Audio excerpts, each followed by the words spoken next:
Here we go, 2019 Ford F-150 Super Crew XLT with the sport package. Guys, this truck is not going to last. The way the truck market is right now, you can't find anything new.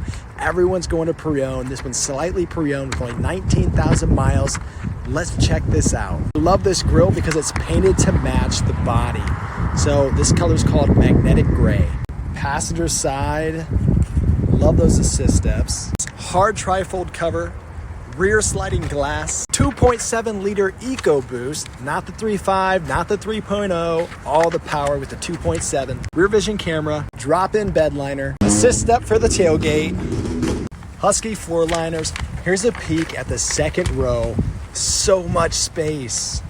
USBs, 110 volt, 12 volt, cup holders, driver information center, steering wheel control.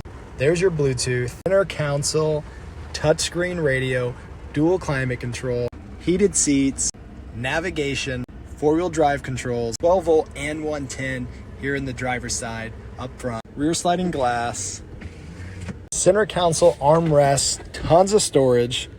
Loving this carbon fiber look. This slides open, more storage, 2 USB, cup holders, remote start, 2 keys included. And there it is, 2019 F-150 2.7 liter EcoBoost, clean Carfax, and 1 owner. Thanks for watching.